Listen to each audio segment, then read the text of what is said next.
Сенің қамқор ағаң. Аслан Урахбаев. Оқыған Айнұр Мержан. 3 бөлім.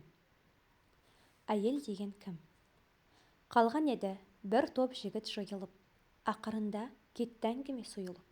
Шықты біреу мақтан қылып күнәсін, әйелдермен жасап жүрген ойнасын. Деді бұлай: әйел деген аңқау халық білсеңіз, сене салар бетіне сәл күлсеңіз. Айта берсең құлағына ертегін, ашып берер өзі ақсаған етегін. Осылайша мен сияқты бұзығың көріп жүр ғой талай әйел қызығын. Осы кезде сөзді бұзып бір жігіт күнәһарға ашуменен жүз бұрып. Деді бұлай: шектен шықты сөзің тым, айтшы қане, әйел деген өзі кім? Әйел деген дәл өзіңдей адам, әйел деген кеше сені мәпелеген анаң, әйел деген намысың мен арың, әйел деген қойныңдағы сүйдім деген жарың. Бесігінде жатқанда бөпелеген, тәй-тәй басса мәз болып жетелеген. Әйел деген қызың ғой еркелеген, әйел деген қызың ғой әке деген. Әйел деген қарындас аға деген, бір өзіңді қорғаныш пана көрген. Әйел деген әпкең ғой алдыңдағы, сен қуансаң қуанар алтын жаны. Аталғандар туыстық жақындарың, дәл осындай қатынаста елдің бәрі. Жоқ олардың керексіз жаралғаны, ойын, күлкі, зинаға арналғаны. Айтшы енді, зинасымен мақтанған қайран ерім, сол күнәні жақындарға қалар ма едің? Қалар ма едің анаңның қор болғанын, зинақорға қызыңның қол болғанын? Қалар ма едің астында өгіздердің, қарындаспен әпкеңнің егіз езілген? Жүрегінде дерті бар надандардың әйеліңнен дәметіп көзілгенін? Қаламасаң өзіңе бұл істерді, өзге үшін оны да қалмыс деп біл. Ғаламтордан. Ішкі сенімсіздік. Жақыным, неге сенің даусыңнан тербелісті, көзіңнен бір мұңды байқап тұрмын. Сен өзіңді салихалымын деп есептейсің бе? Бұл өзің құтыла алмай жүрген күнә қателігің бар болғандықтан ба? Тәубе етсең де қайта соған кіріптар боп жатырсың ба? Саған салихалылардың күнә қателігі болмаған деп кім айтты? Олар өз-өздерімен күреспейді деп ойлап жүрсің бе? Олар бірде өздерімен күрессе, бірде шайтанмен күреседі, бірде жеңіске жетсе, бірде жеңіледі. Әрбір салиқалы кісі сондай досым. Бірақ мейірімі шексіз Алла оларға деген махаббаты себепті қателіктерін өзге көздерден жасырып қойды. Қадірлім, Раббыңның біз үшін күрескендерді өз жолымызға саламыз деген сөзін оқышы. Алла үшін күресу тек қылыш пен қалқаннан ғана тұрады деп ойлайсың ба? Жүрегіңнің тазалығын сақтау үшін күресуің Алла үшін күрес емей немене? Алла саған күнәңмен күрескенің үшін, одан кейін оны байқаусызда жасағаныңа өкінгенің үшін, жығылып қайта тұрғаның үшін, қателіктен кейін истиғфар айтқаның үшін сауап жазады. Осының бәрі Алла үшін күрес санатына жатады. Әрбір адасқан сайын сені өзі тура жолға бағыттайды. Ол Алланың уәдесі. Алладан артық уәдесіне берік ешкім жоқ. Жақыным, барлық адам күнә қателікке ұшырады. Салихалы да, қателікке ұрынған да біргесін алады. Бірақ салихалы өз айыбын әшкерелемейді, жасырады, тез тәубеге келеді, қателігіне сүңгіп кетпейді, күнәсін мойындап өзін ақтамайды. Қателіктен кейін өкіну, күнәдан кейін жылау, истиғфар айту салихалылықтың белгісі. Қателігің қайталанып жатқанын көріп уайымдайсың ба? Онда сен салихалысың. Алладан ұзақтап бара жатқаныңды сезініп қам жейсің бе? Онда сен салихалысың. Жаман адамдар мұндай нәрселер туралы пікірде жүргізе алмайды. Қиындыққа ризалық. Жақыным, біз қиыншылықтарға қарыздармыз, өйткені олар бізді шыңдайды. Әрбір соққы сындыру үшін емес, күшейтіп сапаңды арттыру үшін беріледі. Ауыртпашылық саған кесірін тигізуі мүмкін, бірақ сен өз қуатыңның қай деңгейде екенін сол арқылы ғана біле аласың. Оған дейін өзіңді мықты деп есептеп, кейін қандай да бір қиындықтың себебінен өз жолыңды ортасынан доғара тұруға мәжбүр боласың. Егер ауыртпашылық болмағанда, жолдың соңындағы жағдай сені артқа қайта алмастай есеңгіретіп тастайтын еді. Мүмкін басыңа түскен қиындық сенің айналаңдағы адамдардың шынайы бейнесін ашып берер. Сонда өзіңе сүйеніш демеу болады деп жүргендердің бірінші боп сенен сырт айналып кеткенін көретін едің. Өзің үміттенбеген, олай жасайды деп күтпеген адамдар ғана қасыңда қалып, қорықпа, қасыңда біз бармыз дейтініне куә болуың мүмкін. Кеңшілік кезінде көріне бермейтін кей хикметтер қиын сәттерде ғана ашылып жатады. Опасыздық көру, көп нәрсені үйренуге болатын алып медресе іспеттес. Ардақтым, толқынсыз мұхит шебер теңізшілерді дайындай алмайды. Нағыз әскерде тек жаттығу алаңда белгілі бола қоймайды. Шын батыр майданда шынығады. Сондықтан да сен өзіңді шыңдаған дүлей боран мен көзіңді ашқан күреске қарыздар боп қала бересің. Егер өмір тек жақсы сәттерден ғана құралатын болса, өмірдің қадірі азаяды. Осындай өмір сырттан қарағанда керемет болып көрінсе де, ақиқатында өте іш пыстырарлық жер болар еді. Міне, сол себептен адам уақытты тез өткізіп, көңіл көтерулермен жылдарды жоқ қылғысы келеді. Олар үшін өмір түрмеге айналады. Көңіл көтеруді өмір түрмесінен қашып құтылудың жалғыз жолы деп ойлайды. Сол себептен өзін тек нәпсі қалайтын сәттерде ғана бостандықта сезінеді. Егер оның өмірі шын мәнінде қадірлі, бақытты болса, уақыттың тез өткенін қаламай, керісінше уақытты барынша баяулатқысы келер еді. Рахаттанып дем алып өмір сүретіндер жұмыс жасап шаршап жүргендерге қарағанда көбірек өмірлеріне шағымданады.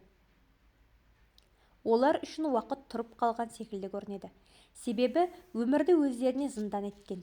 Негізінде рахаттану еңбектенудің ішінде жасырынып жатыр.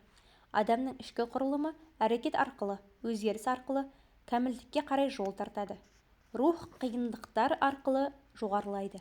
Нәпсі адам бойындағы Алланың көркем есімдерінің көрініс табуы арқылы тазарады. ЭКГ суретіндегі жүрек сызықтарының жоғары төмен көрсеткіші адамның тірі екенін көрсетеді. Дәл солай қиындықтардан кейін, нығмет қуаныштан кейін қиындық келетін болса, бұл адамның тірі екенінің көрінісі. Кім өмірінде көбірек қиындық көрсе, оның бақытты сезіну дәрежесі де соншалықты жоғары. Қиындықтар адамды әрекетсіздіктен, роботқа айналудан құтқарады. Жұмыс пен жұмыссыздықты бір-бірінен айлыққа қарап емес, ортаға шыққан өнімнің қадіріне қарап ажыратамыз. Бір жұмыстың шынайы бағасы адамның дамуына қосқан үлесі арқылы белгіленеді. Құранда бір істі аяқтасаң, келесісін баста делінген. Ахиреттік ғибадаттардан шаршаған кезде дүниелік жұмыстар арқылы демалу керек. Дүниелік жұмыстардан шаршаған кезде ахиреттік істермен демалу қажет. Яғни адамның демалысы жұмыстың түрін ауыстыру арқылы болуы керек. Өзгеріс және әрекет адамның рахат өмірін бұзатындай болып көрінеді. Алайда бұл жерде рухтың рахат өмірі емес, нәпсінің рахат өмірі бұзылады. Даму мен өзгеруден шағымданған нәпсі де бұл процестен белгілі бір деңгейде ләззат алады. Тіпті алған ләззаты өзгерістен сезінген азабынан көбірек. Қайтарылуы керек аманат. Байлардың бірі үлкен бақша сатып алып, ол жерде қызмет етуге Мүбәрәк есімді құлдардың бірін тағайындайды. Мүбәрәк оған өзінің бақшасындай мұқият қарайтын. Бір күні бай бақшаға келіп, анарлардың піскенін көрді де, «Маған анар әкелші» деді. Мүбәрәк анарды теріп, қожайынына ұсынды. Ол дәмін татып көрсе, анар ащы екен. Тіпті бұл ащы дәм маңдайынан тер шығарып жіберді. Бай: «Мен тәтті анар сұрадым, ал сен маған ащы анар әкелдің» деді. Мүбәрәк басқа ағашқа барып тағы бір анарды алды. Қожайыны жеп көреді де, бұл да ащы деп Мүбәрәкқа ашуланды. «Сен әлі тәтті анарды қалай таңдау керектігін білмейсің бе?»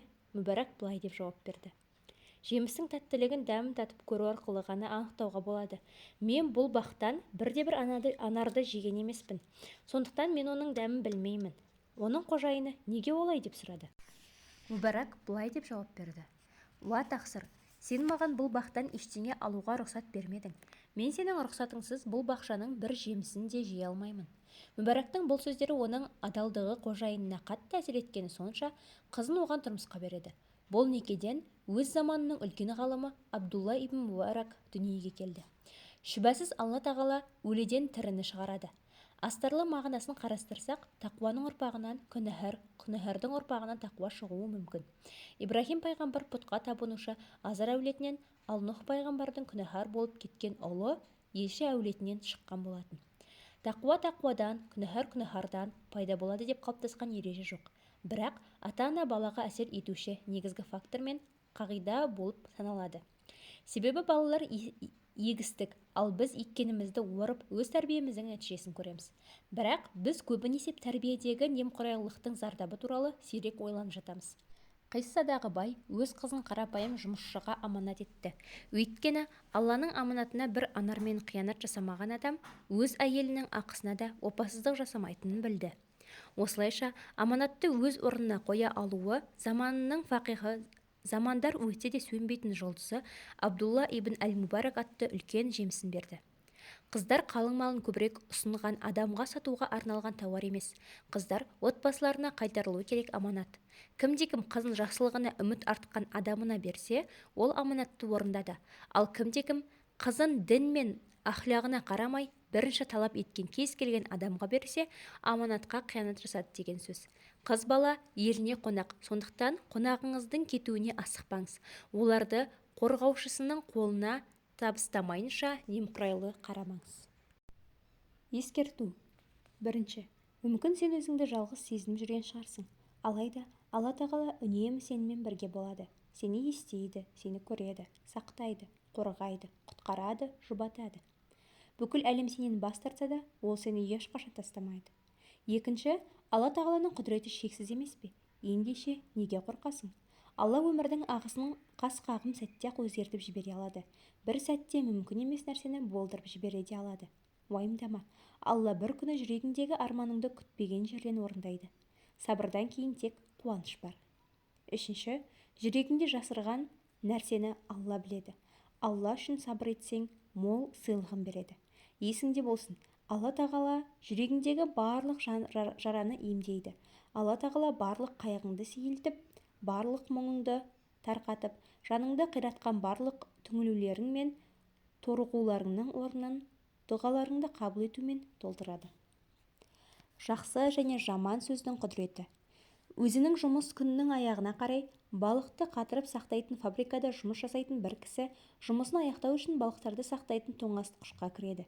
Жұмысын жасап жатқан уақытта тоңазытқыштың есігі жабылып қалып, іште қалып кетеді. Есікті ашуға қанша тырысса да аша алмай, бар даусымен айғайлай бастайды. Алайда жұмыс уақыты бітіп, фабрикада ешқандай тірі жан жоқ еді. 5 сағаттан кейін қатты суықтан үсіп өлгелі жатқан кезде кенеттен есікті фабриканың күзетшісі ашып құтқарып алады. Сол фабриканың директоры күзетшіден оның тоңазытқышта қалып кеткенін қайдан білдің деп сұрайды. Сонда ол былай жауап береді: мен бұл фабрикада 30 жыл бойы жұмыс жасап келемін. Күніне 100-деген қызметкерлер мен жұмысшылар кіріп шығады. Алайда олардың ешқайсысы менімен амандаспайтын. Тек солардың ішінде осы жұмыскер ғана менімен амандасып, хал жағдайымды сұрайтын. Жұмыс күні біткен кезде мен оның даусын естімедім. Сөйтіп жұмыскерлердің арасынан іздей бастадым. Осылайша оның әлі фабриканың ішінде екендігін біліп, тапқанша іздей бердім. Жарқыным, сөздің адамға деген әсері өте үлкен екенін естен шығарма. Сөзбен жақсылықты да, жамандықты да жасауға болады. Жақсы сөз жанға жұбаныш, адамның ашу кезінде бұзғанын дұрыстайды. Жақсы сөз жүректерді жақындатып, көре алмаушылық пен өшпенділікті жояды. Жақсы сөз Алла тағала Құранда айтқандай жемісті ағаш секілді. Бисмилля. Жақсы сөзді Алланың қандай мысалмен түсіндіргенін көрдің бе? Жақсы сөз бейне бір тамыры жерге терең тартқан, бұтақтары көкке жеткен мәуелі ағаш сияқты. Ол ағаш Раббысының рұқсатымен үнемі жеміс береді. Алла тағала адамдар ойланып ғибрат алсын деп осындай мысалдар келтіреді.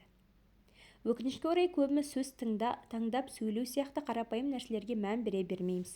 Сол себепті де қоғамда досын мазақ ететін, оған ұнамайтын лақабат тағатын яки әке-шешесіне ауыр сөз айтып жатқан кісілерді көреміз. Жарқыным, әзілдесуге болмайтын нәрселер бар. Бір ауыз ауыр сөздің өзінен адамдар арасындағы сүйіспеншіліктер жойылып кетуі мүмкін. Себебі сезім деген өте нәзік нәрсе. Қаралау әзіл қалжыңға, күлкіге арналмаған арам сөздер жүректі қатайтып, өшпенділік пен зұлымдыққа толтырады. Жаман сөз ешқандай хайыры жоқ, өнімсіз сөз. Жаман сөз бейне бір жерден түп тамырымен қопарылған, тамыры өздігінде тұра алмаған жаман ағаш іспетті. Жаман сөз өзінің иесіне де зиян тигізбей қоймайды. Достарымен ортасында жек көрінішті шеттетілген біреуге айналады. Құранда Алла тағала былай дейді: «Уа Мұхаммад, сен сондай қиын шақта Алланың рахмының арқасында ғана айналаңдағы адамдарға жұмсақ, биязы бола білдік. Егер дөрекі тас жүрек болғаныңда, маңайыңдағылардың бәрі сенен безіп, жан-жаққа тарап кетер еді. Ендеше оларға кешіріммен қара, һәм олар үшін кешірім тіле. Сондай-ақ олармен әр істе кеңесіп отыр. Егер қандай да бір іске бел бусаң, бір Аллаға тәуекел ет. Шүбәсіз, Алла тәуекелшіл құлдарын жақсы көреді. 3 сүре 159 аят. Шаян себеті. Көбінесе адамдарды жақсы тани алмай жатамыз. Жасаған әрекеттерін түсінбейміз. Неге кейде жасаған жақсылықтарымызға қарамастан бізге адамдар дөрекі болады? Өтініш, осындай жағдайларда мәселені өзіңнен іздемеші.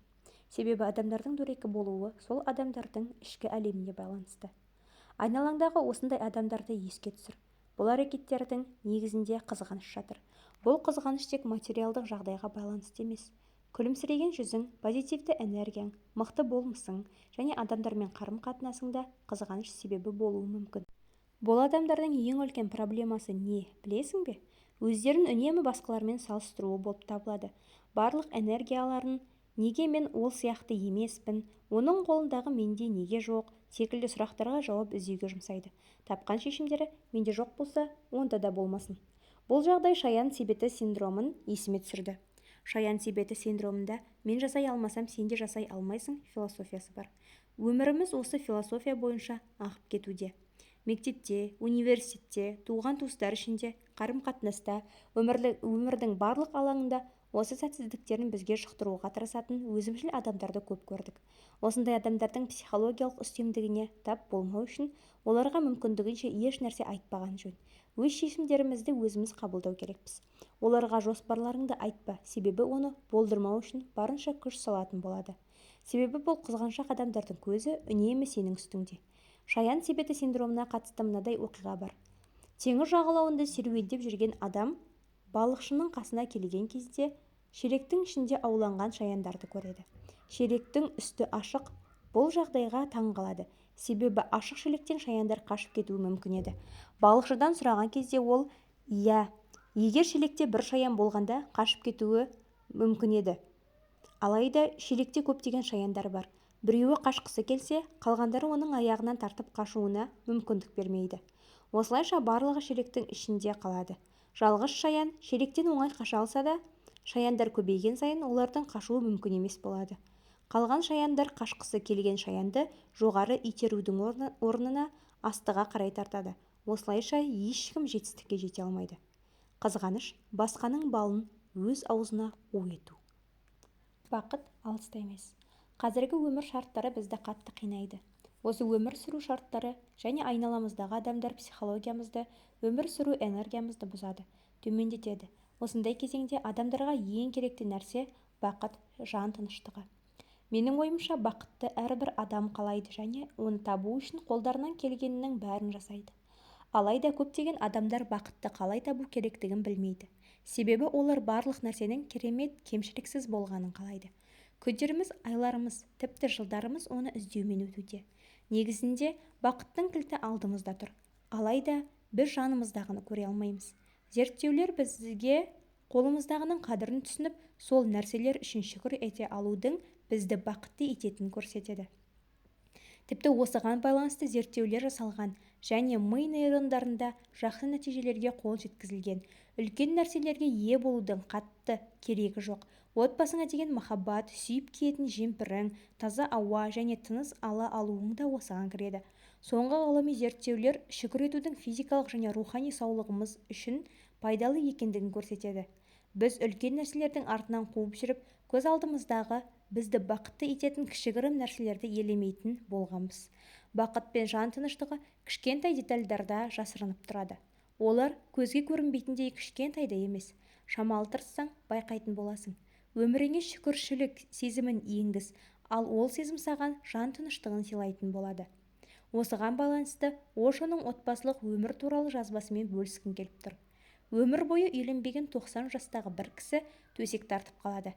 Қасындағы адамдар оның неге үйленбегенін сұрайды. Өлімге бір табан жақындадың. Өмір бойы неге үйленбегеніңді айтшы. Бұл сырыңды аш. Бұл құпия ендігі саған зиян келтірмес. Бір құпия бар. Мен үйленуге қарсы болмадым, алайда мен кемшіліксіз бір әйелді іздедім, және осылайша барлық өмірім өтіп кетті, депті қария.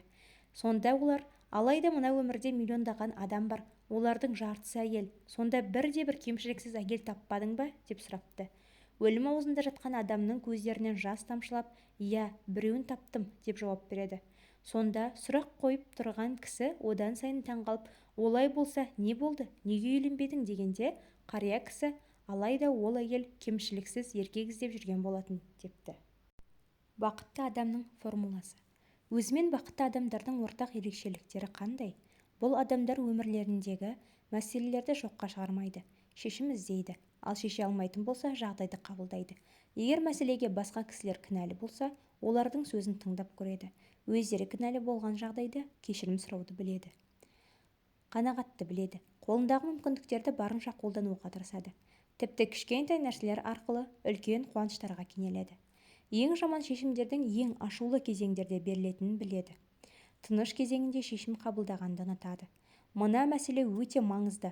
Бұл адамдар уақытылы тамақтанады, ерте тұрып ерте ұйықтайды. Тәні саудың жаны сау дегенді біледі. Сау денеде ғана сау психологияның болатынын біледі. Мәселелерді шешуге бейім адамдар болып келеді. Негативті жағдайға тап болған кезде өздерінің көңілін көтере алады. Бұл кітап оқу болуы мүмкін, серуендеу, немесе бір стакан қарак шай ішу, тағы басқа. Жаппай жала жабудан қашады, сөздерін тек позитивті нүктеде аяқтауға тырысады. Кішкентай мәселені үлкейтпейді. Болымсыз адамға немесе жағдайға тап болған кезде барлық адамдарды болымсыз ретінде қабылдаудан аулақ болады. Әр жағдайдан тәжірибе жинап, жолын әрі қарай жалғастырады. Өзінде басқаларды да қалай бар, солай қабылдайды. Өзгертуге тырыспайды. Өзгеріс әрбір адамның жеке қалауы екенін түсінеді. Өзінің әлсіз және күшті тұстарын жақсы білетін адамдар болып келеді. Қай жерде қателесіп, қай жерде бұрыс шешім қабылдайтынын біле алады. Алдын ала ойланып әрекет етеді. Жағдайлар өз қалағанындай болмаса да, бір хайыры бар шығар деп айтады және өткенге байланып қалмайды. Өз-өздерімен өткізген уақыттарын жалғыздық деп қабылдамайды. Керісінше, рахаттануға тырысады.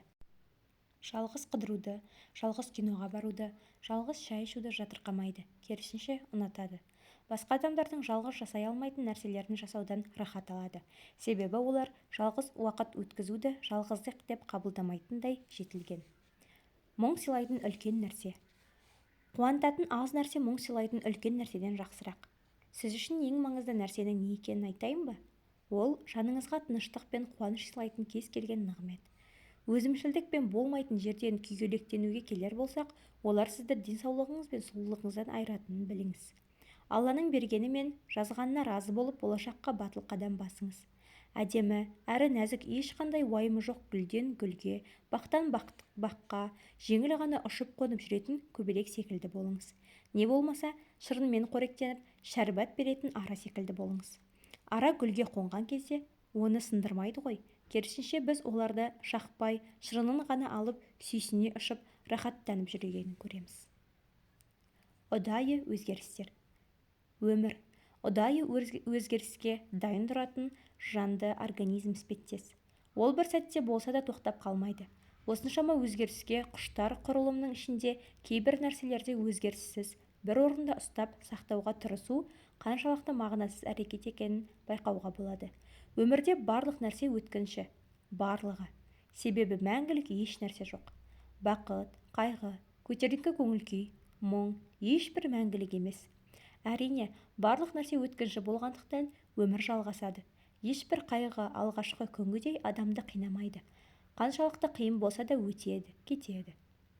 Ешқандай мұң мәңгілікке қасымызда тұрмайды. Белгілі бір сәтте міндетті түрде мұң да жеңілдейді. Кейде бақыт пен қуаныштың да өткінші екендігі біздің көңілімізді түсіруі мүмкін. Алайда олардың соншалықты тәтті болуы да осы өткінші болғандығынан екендігін ұмытпауымыз керек. Ал сол дәмді қайта тату үшін әр сәтімізге шүкіршілік айтып, қуанып, үздіксіз еңбек пен ізденіс жасауды да ұмытпағанымыз жөн. Жоғалтып алудан қорқу. Жоғалтып алудан қорыққан адамдар сені жоғалтып алудан қорықпайды. Айналаңа бір қарашы. Бақыттысың ба? Бақытсызсың ба?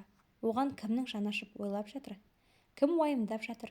Соңғы рет кім сенің жаныңның жарасын түсінді? Көңілсіз кезіңде, жүрегің ауырған кезде саған қамқорлық көрсеткен кім? Жақсылап ойланып көрші. Жанымнан әрқашан табылады деген адамдардың істерінің тек көзбояушылық екенін түсінесің. Біреулердің бақытты болуы үшін бар күш-жігеріңді саласың. Тіпті сен үшін маңызы жоқ адамдарға көңіл бөліп сенім артасың. Онымен қоймай, оларды жоғалтып алудан қорқасың. Меніңше бұл қате. Сені өмірлерінен шығарып тастаған адамдарды өміріңнен шығып кетпесін деп ғұмыр кешуден шаршамадың ба? Өздерін ғана ойлайтын адамдар үшін қадірсіз болудан тоймадың ба? Сен адамдарды жоғалтып алудан қорқасың, бірақ ешкім сені жоғалтып алудан қорықпайды. Ащы болса да осы шындықты қабылдай алмай жатырсың. Өзіңе деген құрметсіздікті осылай қателесуден бастап жатырсың. Сен енді көздеріңді ашуың керексің. Ендігі өмірлерінде керек етпейтін адамдарға өзіңнің қымбат уақытыңды жұмсамайтын боласың. Келістік пе? Сені маңызды адам ретінде көрмейтін адамдарға мән беруді қоясың. Сені бір сәтке болсын жоғалтудан қорықпаған адамдарда жоғалтудан қорықпайсың. Тіпті жоғалтып алудан қорыққан барлық нәрселерді осы минуттардан бастап еркіне жіберуді үйренесің. Сенің көңіл күйіңнің жоқтығы оларға бір тиын екенін түсінетін уақыт келді. Енді саған бәрібір. Жоғалтпай қорқудың орнына жоғалтып аламын деген нәрселерді өміріңнен лақтырасың. Ғұмырларға жауап беру. Хадистердің бірінде қиямет күні адам өз өмірін қалай өткізгені жайлы сұралмайынша пенде қадам басып алға жылжи алмайтындығы айтылған. Сізден тек өміріңізді, уақытыңызды қайда жұмсағаныңыз сұралмайды. Құлдырауы мен құлазуына сіз себепші болған талай өмірдің, талай тағдырдың жайы да сізден сұралатын болады. Жүрегіңмен емес, тіліңмен ғана, көңіліңмен емес, көзіңмен ғана айтқан сені сүйемін, сені ғана жақсы көремін деген сөздерің үшін. Соңына дейін бару үшін емес, құлықсыз жай ғана уақыт өткізу үшін біреумен қол ұстасып жүргендігің үшін. Қазірше ұстай тұрайын, кейін тастап кетем ғой деп ұстаған қолдарың үшін. Саған сенбей, қобалжып өткізген өзгелердің күндері мен сенен көңілі қалып, жылаумен өткен өзгелердің түндері үшін. Жай ғана көңіл көтеру үшін сенің бөспе уәделеріңмен бекер өткен өзгелердің уақыты үшін. Өзгенің көңіліне өзің жағып, өзің өз қолыңмен, іс-әрекетіңмен сөндірген әрбір сенім ұшқыны үшін сұраласың. Бәріне жауапты боласың. Нұр сүресінің 15 аятында һәм мұны болмашы әрі жеңіл-желпі нәрсе деп ойладыңдар. Алайда ол Алланың алдында зор күнә саналады. Көңіл кризисі. Өзің әрдайым артық санайтын адамың көңіліңді қалдырғанда, сен тек қана бір адамға ғана емес, бәріне деген сенімді жоғалтасың. Одан кейін қобалжумен өмір өткізіп, ешкімді маңыңа жолатқан келмейді. Өйткені сен уақыт тоқтап қалғандай барлық адамды қобалжу мен құлазуға жетелейтіндей көріп, соңында өзің көңіл кризисіне ұшырайсың. Соңында қобалжу саған әсер еткеніндей, өзің жайлы әңгімелер саған қызықсыз болып қалады. Сезімдерің тура бір кереметпен батып кетуден аман қалған сияқты. Дұрыс, сезімің аман қалды, бірақ ол тура нысана болудан құтылған торғайдай өмір бойы судан батып кетуден өлердей қорқады.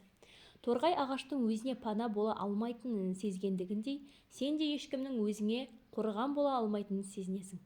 Қобалжуға беріліп кеткенің соншалықты, өзіңнен өзге ешкімнің уайым қайғысы жоқтай көрінеді. Маңайыңа қарасаң, адамдар тура бір өз қиыншылықтарына байланып қалғандай. Алла көңілі қобалжыған әркімге өзі жәрдемші болсын. Жүректерге сүңгіп, ондағы тыныштықты ұрлағандарды Алла өзі оңдасын. Ересек бол. Егер сен сол қызға үйленбейтініңді біле тұра, әншейін ішім пыспасын деп сөйлесіп жүрген болсаң, онда басқа бауырыңның болашақ әйелін жайына қалдыр. Өзіңді кішкентай балаша емес, еркек қылып ұста. Пайғамбарымыз Мұхаммедтен үлгі өнеге ал. Қарапайым бол, өз жүрегіңді таза ұста. Бос уақытында бірге болашақ көруді қаламайтын қыздармен сөйлескенше, одан да Алланы еске ал. Егер де саған біреу бір нәрсе айтса, саған сені бір затты аманат етсе, онда оны өзіңнің ішіңде қалдыр да, басқа ешкімге айтпа. Жаратушыңның алдында деген ұятың қайда? Өсек айтумен жаман сөзді қой. Өз отбасың мен достарыңның арасында өзіңін кішкентай бала сияқты ұстайтын сайқымазақ емес, үлгі бола біл. Үйлену тұрақтылық үшін емес, үйлену тұрақтылар үшін. Нәсіп еңбекке ғашық.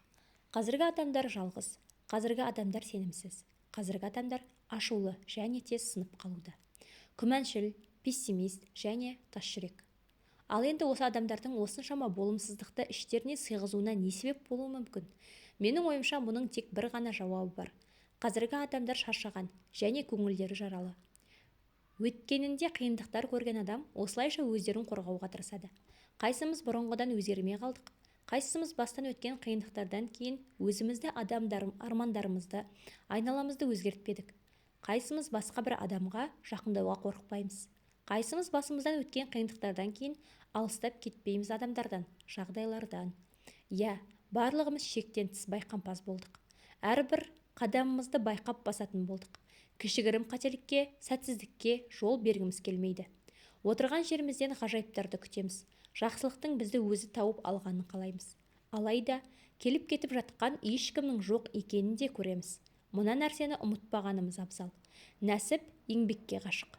Өмірің бойынша қанатын қақпай нәсібіне қол жеткізген құс көрдің бе?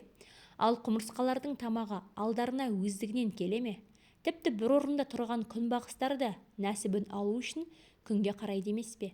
Яғни сен алдымен ниет ет, еңбектен және асықпа, сабыр ет.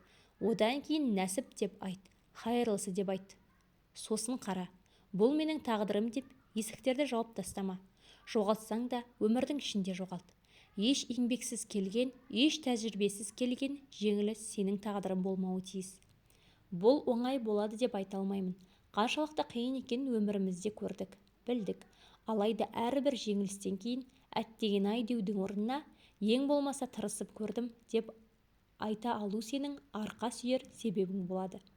Бақыт кемшіліксіз дүниеде емес, қолыңдағы бар детальдарда. Неге мен? Мәулананың тағы бір керемет сөзі бар. Өмір саған үнемі тікендерді көрсетіп жүрсе, көңіліңді түсірме, керісінше қуан. Себебі жақында раушанды да көрсетеді. Өмірімізде бір рет болса да өзімізге мына сұрақты қойып көрген шығармыз. Сенген адамымыздан сатқындық көрген кезде, қарым-қатынасымыз біткен кезде, өмірдегі болымсыз жағдайлардан кейін осы бір сұрақты қойған болармыз. Байқасаңыз, сұрақтың өзі тұнып тұрған негатив. Енді қазір осы сұрақты өзіңе қайта қой. Неге мен? Миллиондаған адам керемет өмір сүріп жатыр. Ал өмір болса, тек сенің артыңнан қуалап жүр. Солай ма? Өткен өміріңдегі молшылық кезінде өзіңе осы сұрақты қоймағаныңа сенімдімін. Жақсы тақырыпқа қайта оралайық. Көзқарасымызды кішкене өзгертейік. Негізі жақын адамдарынан сатқындық көру көптеген адамдардың ортақ тәжірибесі болып табылады. Олардың сен күтпеген әрекеттер жасауы да үйреншікті жағдай. Олай болса, өткен күндерден тәжірибелеріңді еске түсір. Ол мүлдем олай жасамайды, ол мені ренжітпейді, ол мені жалғыз қалдырмайды деп ойлаған адамыңның әрекеттеріне ашуланған кезіңде, өзіңді осы үшін жек көрген кезіңде еске ал. Мен адамдарды тани алмаймын деп қаншама түндерің ұйқысыз өткен болар. Мен бұған лайық болатындай не істедім деп өзіңнен қанша рет сұрадың? Ал осындай болымсыз жағдайдан кейін өзгердің бе? Аяғыңды байқап басатын болдың ба? Кейбір адамдарды көрген кезде ішіндегі дауыс мына адам біртүрлі, өзімді жайсыз сезініп тұрмын деп сигнал берді ме? Айналаңдағы адамдардың саны азайды ма? Сырларыңды тек азын-аулақ адамдарға ғана айтатын болдың ба? Кейде жалғыз қалудың қаншалықты керемет екенін сезіндің бе? Бұл бетті әрі қарай жалғастыра беруге әбден болады. Сен ұнатпайтын өмір саған нелерді үйреткеніне қара. Қандай керемет ұстаз еді. Кішкентай тәжірибе арқылы сені қаншама адамнан қорғаған, сенің айналаңды қаншама керек емес адамдардан тазалаған. Иә, басында сені қинаған, алайда кейін саған жамандық жасағысы келгендерге қарсы сауыт берген. Саған әдемі нәтиже көрсету үшін жаралаған. Алайда жараның қасына шипасын да берген. Иә, әрине, мұны кейде нәзік, кейде дөрекі жасаған. Яғни саған бір нәрселер үйретуге тырысқан. Үйренбеген кезде дәл сол нәрсені қайталаған. Өзгелерді бақытты ету. Кейбір адамдар тек өздерін ғана ойлайды. Яғни оларды өзімшіл деп айтуға болады. Өздерінің пайдасынан басқа, өз ойларынан, пікірлерінен басқа ешкімнің ойы және сезімдері маңызды емес. Сол сәтте олардың назарында тек бір нәрсе бар. Өздеріне байланысты қалауларының орындалып-орындалмауы. Олардың айтқандарына реакция білдіруіне байланысты жүздеріндегі мимика, дауыс ырғағы өзгереді. Сенің мақұлдамағаныңа қарай күлімсірейді, немесе саған жақындайды. Түсінік өте маңызды ұғым. Шекараңды сыйламаған адамдардың сенің өміріңде орны болмауы керек. Егер ондай адамдармен өміріңді бөлісіп жүрсең, бұл саған тек жүк болмақ. Саған еш пайдасы болмайды олардың. Керісінше, сенен алуға болатын көптеген нәрсені алып кетеді. Мысалы, уақытыңды, жүйкеңді, энергияңды. Керек кезде жоқ деп айта алу саған бақыт пен жан тыныштығын сыйлайды. Иә, расында да шекара жан тыныштығын береді. Сен шекараңды қаншалықты айқынсыз алсаң, соншалықты бақытты боласың. Барлық адамға иә деуге міндетті емессің. Барлық адамның көңілін табуға міндетті емессің. Барлық адамның жағдайын жасауға міндетті емессің. Барлық адамды бақытты етуге міндетті емессің. Көңілін түсірмеу үшін немесе жоғалтып алмау үшін иә деген адамдарыңа жоқ деп айтуды үйрен. Содан кейін қаншалықты бақытты бола алатыныңды көресің. Шекараңа кіргендерді өшір өміріңнен. Басқалардың қалағандай адам болу үшін туылмағанымды түсіндім. Алайда осыны түсінгенге дейін қандай қиыншылықтардан өткенімді бір Алла біледі. Достарыңның сатқындығы, отбасылық мәселелер, қателесулер, қысқаша айтқанда, жақсы ниетімнің аяқ асты етілуінен кейін ғана мен деуді үйрендім. Оқиға: шетелде автовокзалда автобус күтіп тұрғанмын. Телефонға қарап тұрған жерімнен біреу артымнан келіп иығыма қолын тигізді. Басымды көтеріп қарасам, қолдарында документтері бар 2 жас қыз. Олар маған бір банкта жұмыс істейтіндерін айтып, кредит картасын алғым келіп келмейтінін сұрады. Мен дәл сол банктан картам бар екенін хабарлап рахмет айттым. Шамалы уақыт ойланды. Сосын менің қазіргі картамды жаптыртып, олардан жаңа карта алуымды сұрады. Қолымда картам бар кезде оны жаптыртып, жаңадан дәл сол картаны алу мен үшін ақылға қонымсыз еді. Жұмысыңызды түсініп тұрмын. Сіздер айына белгілі бір мөлшерде кредит картасын сату керексіздер. Әрине, сіздерге көмектескім келер ақ. Алайда менің картам бар және сіздерге жоқ деп айтуым керек дедім. Арасында біреуі маған қарап күліп, олай болса рахмет сізге көмектеспегеніңіз үшін, деді. Мен де күліп, мен де рахмет айтамын түсіністік танытпағаныңыз үшін, дедім. Сол сәтте көмектеспегенім үшін және жоқ дегенім үшін мен жаман болдым. Осындай жағдайларда адамдардың сені жаман ретінде қабылдауы және саған дұшпан ретінде қарауы сенің емес, олардың проблемасы. Айтып кеттім ғой, ең маңыздысы түсінік. Досым, саған тағы да ескерткім келеді. Ешкімді бақытты етуге міндетті емессің. Жоқ деп айта алу. Жауапкершілік сезімі кейбір адамдарда тым көп, ал кейбіреулерде өте аз көлемде болады. Кейбір адамдар барлық нәрсені бақылауда ұстау үшін, айналасындағылардың көңілінен шығу үшін өзін құрбан етеді. Ал кейбіреулер тек өзін ойлайды. Міне, осы жағдай арқылы кейбір адамдар туралы ол бәрін шешеді әйтеуір деген ой қалыптасады. Ал кейбіреулердің жауапсыз екендігі туралы ой қалыптасады. Әрине, бастапқыда айналамыздағы адамдардың өмірін жеңілдету үшін жасалған осы құрбандықтар уақыт өте келе жауапкершілік дәрежесіне жетеді. Сол айналамыздағылар өз жұмыстарын толығымен сізге тапсырып қойып, ол шешіп береді ғой дейтін жағдайға жетеді.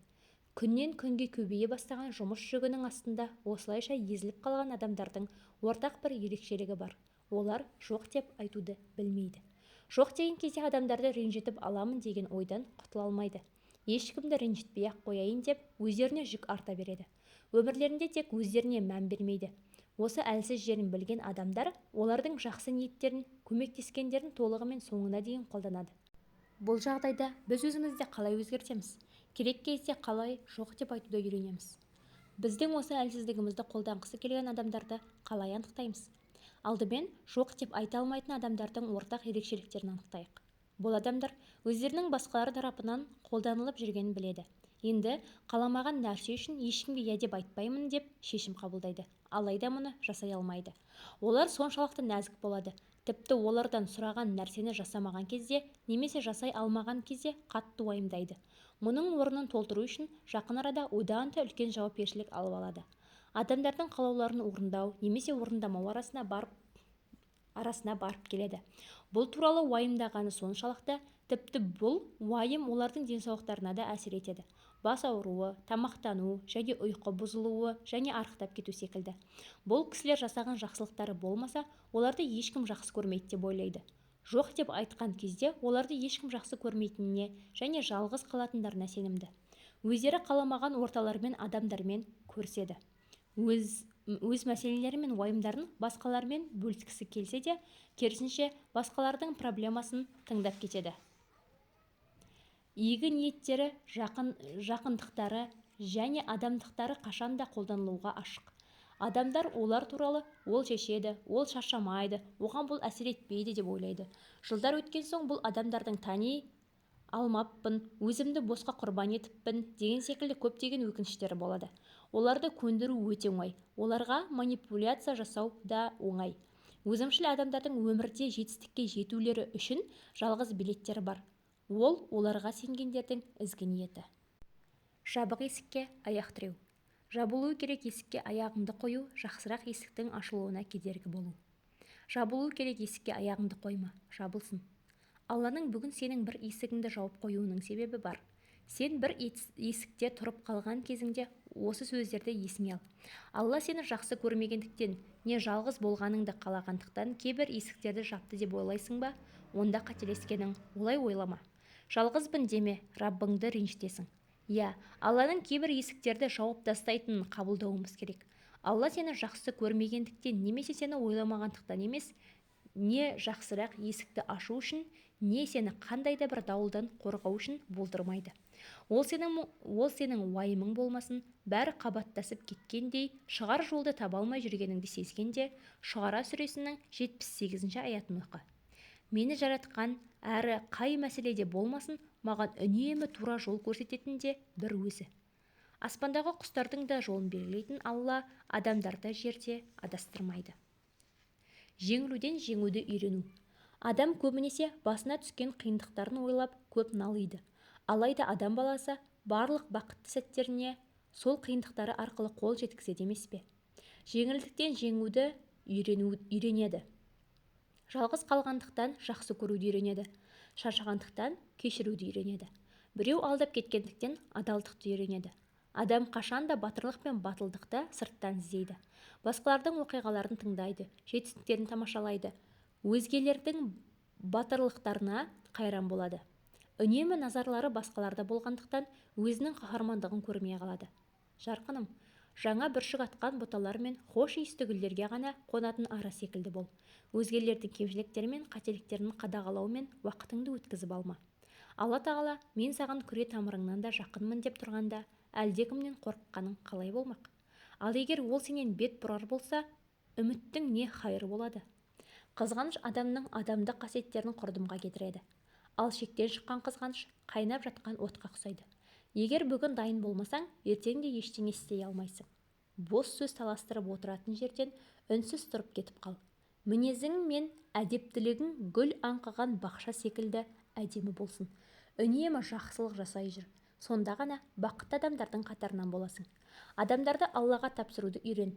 Қызғаншақтар мен саған дұшпан болған адамдарды елемеу керек. Харам іс өз артынан жоқшылық, өкініш пен жазаны ілестіре келеді. Қашанда басқа жол бар.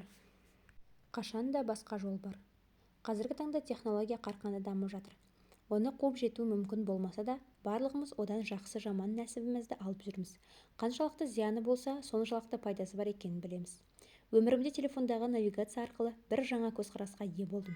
Қазір бұлай сұрауларыңыз мүмкін. Навигацияның міндеті белгілі. Бұл қосымша қалай адамның көзқарасын өзгертеді?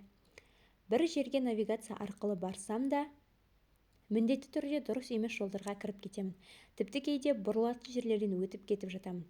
Бәлкім, осыған байланысты жаңа өмірлік көзқарасқа ие болдым. Тағы да дәл сондай бір күні достарыммен кездесетін ресторанға барарда бұрылатын жерден өтіп кеттім. Қысқа уақыттың ішінде навигация жаңа жол сызып берді. Достармен әңгімеге кірісіп кеткендіктен жаңа жолдағы бұрылыстан да өтіп кеттім. Содан кейін навигация тағы да бір жаңа жол сызып берді. Сол кезде байқадым, егер мен ешқандай бұрылыстан бұрылмай тура кете берсем, навигация бәрібір маған жаңа жол сызып береді. Дәл сол кезде өмірімізді навигация секілді сүруіміз керектігін түсіндім. Яғни, алдымда қанша есік жабылып қалса да, басқа да ашылатын есіктер бар. Қанша жол мен үшін ыңғайсыз болса да, жаңа жолдар бар. Қалағанымның орындалмауынан туған стрессті осылайша бақылауда ұстауды үйрендім. Кейде алдымыздан шыққан мүмкіндіктерді жіберіп алуымыз мүмкін. Өмір біз қалағандай жалғаспауы мүмкін. Сол кезде біз навигация секілді өмір сүретін болсақ, бірден өзімізге жаңа жол сыза алар едік. Бір жолды жіберіп алған кезіңізде, немесе бір есік сіз үшін жабылып қалған, отырып уайымдаудың орнына уақыт жоғалтпай, бірден жаңа жол сыза білуіміз керек. Себебі қашанда басқа жолдар бар.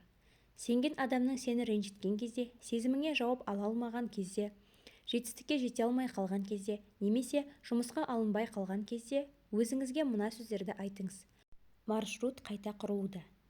Қашанда басқа жол бар. Адам қалай да болса басқа жол табады. Қиындықтың өсіруі. Адамдар уақыт өте келе уайымдарының азайғанын ойлайды. Алайда азайған уайым емес, уайымның айналасында үлкейген біз. Қиындықтан қашып құтылу мүмкін емес. Әйтеуір ол көшелерден өтесің. Бірақ сол көшелердің біреуі міндетті түрде биік шыңға апарады. Адамдар қашан да бақытқа оңай жетудің жолын іздейді. Барлық адам бақытты болғысы келеді. Жан тыныштығын қалайды. Әрине, әркім бақытты болуға лайықты. Қазір сұрайтын болсақ, ешкім қиналғысы келмейді. Себебі бұл қиындықтардың рухани ауырлығына шыдай алмайды. Міне сол себептен адамдардың ойында тек бір нәрсе бар: бақытты болу. Ешкім қателік жасағысы келмейді. Қиындық көргісі келмейді. Алайда еске түсірейік, ешқандай қуаныш та, қиындық та мәңгі емес. Бақыттан да, қиындықтан да өз нәсібіңді алып жүре бересің. Қуанышты жағдай орын алған кезде, соның әсерімен өмір бойы бұлттарда ұшпайсың. Дәл сол секілді бір қиындық үшін өмір бойы қиналмайсың. Мінекей, осы жерде мына сұрақтың жауабы жатыр.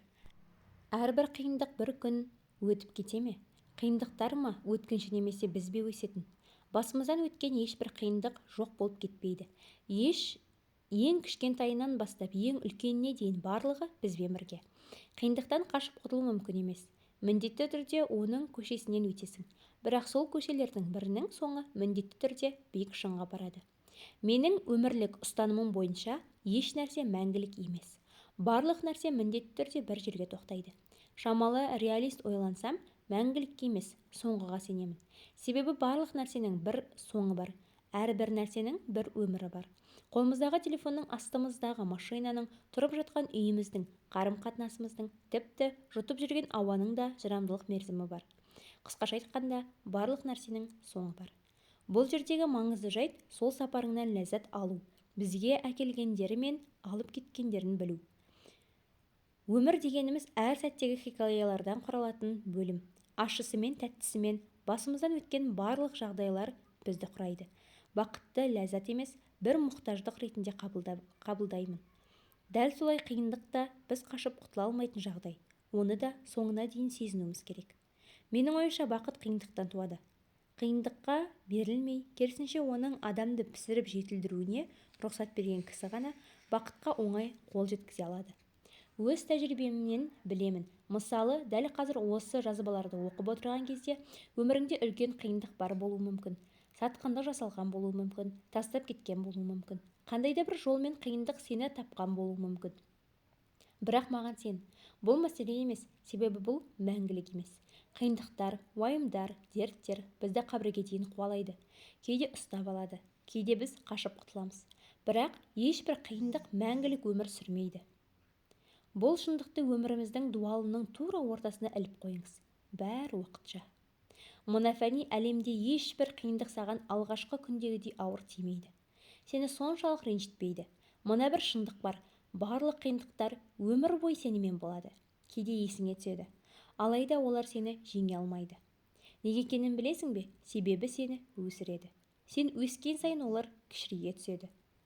Ал біз қай жерде қателесіп жүрміз? Меніңше біз өміріміздегі қиындықтарды мәңгілік деп қабылдағанымыз үшін қателесіп жүрміз. Ең маңызды детальді ұмытып барамыз. Біз өсудеміз, үлкеюдеміз. Еш нәрсенің мәңгілік емес екенін өзіне түсіндірген жан оңайшылықпен берілмейді. Бұл планетада мәңгілік ұғымы жоқ. Соған қарамастан, кейбір нәрселерді мәңгі деп ойлау дұрыс емес. Олай ойламаңыз, өзіңізді ренжітесіз. Бір күні барлық нәрсенің соңы келетін санаңыздың бір жерінде сақтаған адам өміріндегі қиындықтарды да кішірейте алады. Негізі ешбір қиындық өмірімізден жоқ болып кетпейді. Тек біз өскендіктен олар кішігірім болып қалады. Мысалы, менің өмірімдегі барлық қиындықтар тура кеше болғанда есімде. Барлығы есімде. Қайда барсам да, қашан да, жанымда. Алайда еш қайсысы алғашқы кездегідей жанымды ауыртпайды. Себебі мен өстім. Мен өскен сайын қиындықтарым кішірейді. Адам қиындықты тек белгілі бір уақыт сезінеді. Алайда уақыт өткен сайын оның күші азая бастайды. Біреудің өміріңнен кетуі, саған жасалған сатқындық алғашқыдағыдай ауыр тимейді. Саған уайымдама, қиналма, көңіліңді түсірме деп айтып жатқан жоқпын. Әрине қиналасың, уайымдайсың, бірақ ешбір қиындыққа беріліп қойма. Сені өсірулеріне рұқсат бер. Қиындықтарыңа төтеп бере алуың, олардың сені өсіргенін сезінуің сені бақытты етеді. Қиындықтар сенің өміріңді құрту үшін келмейді, сені өсіру үшін келеді. Рұқсат бер, өсесің. Ғажайыптарға рұқсат бер. Байқайсың ба, уақыт ағындай тасуда, кейде тып-тыныш, кейде қарбаласпен өтіп жатыр. Еш айырылғың келмейтін қаншама нәрсені сенен алып кетуде. Ешкімді, еш нәрсені қасыңда алып қала алмайсың, солай емес пе? Бір күннің соңында, бір аптаның соңында, бір жылдың соңында не қалды? Тек қана естеліктер, солай емес пе? Ал сол естеліктердің қаншасы қуантады, қаншасы есіңе түскенде өзіңді бақытты сезінесің.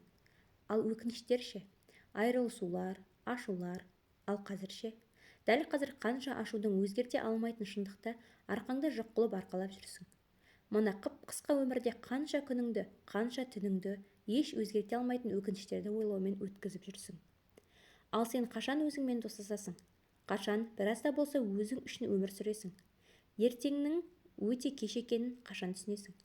Қашан өзіңді еске түсіресің? Сен туралы ойламайтындарды қашан ұмытасың? Шамалы да болса өмірден ләззат алуды қашан бастайсың? Айтуға оңай деп ойлауың мүмкін әрине. Алайда бұл кеменің капитаны сенсің. Қаласаң уайым мен қайғының көлінде бір орында тұра бер. Қаласаң ғажайыптар теңізіне желкен аш. Ғажайыптардың бар екеніне, орындалатынына сенбейтін болсаң, ешбір ғажайып сені іздеп келмейді. Мәулена былай деген екен: жақсы күндер саған келмейді, сен оларға қарай жүресің. Армандаудан қорықпа. Қазір адамдарға сенудің қиын екенін білемін. Қадам жасау, сену және сол адам туралы армандау өте қиын. Өткен тәжірибелеріміз бізге ескертіп тұрғанда, жүректің дауысын тыңдап, алға қарай жүру қиын. Бұл адамдар әрқашан осындай қайырсыз, жаман ниетті ме? Өмір бойы осылай қорқып сескеніп өтеміз бе? Әрине бұл сескенулер бізді болуы мүмкін көптеген өкініштерден қорғайды. Ал болуы мүмкін әдеміліктер, бақыттар не болады? Қорыққандықтан жоқ деп жапқан есігіміз біздің жалғыз үмітіміз болса ше? Бір нәрсені армандамасақ, оны шындыққа айналдыра алмаймыз. Қазір бұлай айтуыңыз мүмкін: алайда өміріміздегі шындықтар арманымызға жақындамайды да. Егер армандауға және сол армандарды шындыққа айналдыруға жігеріңіз жоқ болса, қазіргі жағдайыңызды қабылдауға тура келеді. Еш шағымданбауыңыз да керек. Әрбір шешімнің өзіне тән рисктері бар. Әрбір шешім бір бас тарту болып табылады. Алға қарай жасаған әрбір қадамымыз бізді бір нәрсеге жақындатады, бір нәрседен алыстатады. Табу үшін іздеуіміз керек, жетістік үшін жасау керек, жету үшін жүру керек. Бір орында отырғаннан, үнемі шағымданғаннан өмірімізде еш нәрсе өзгермейді. Сыртта жақсы адамдардың да бар екенін, күннің біз үшін де туатынын және мына өмірде кейбір нәрселердің тек сабыр арқылы болатынын қабылдауымыз керек. Қорытынды. Жақыным, сен мен үшін қымбатсың. Сенің маған айтқан сөздерің менің саған айтқан сөздерімнен де артық батады. Біле білсең, менің сүйегімнің сырқырауы сенің жүрегіңе түскен ауыртпалықтан гөрі жеңілірек.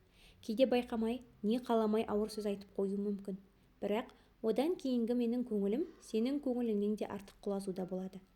Бұларды қазір айтпасам, ішімдегі жанартау жарылып, жүрегімді жыралайды. Жан бауырым, есіңде болсын. Қаласам да қол ұшын саған бере алмайтын кезең келеді. Ол кезде саған тіреуде бола алмаймын.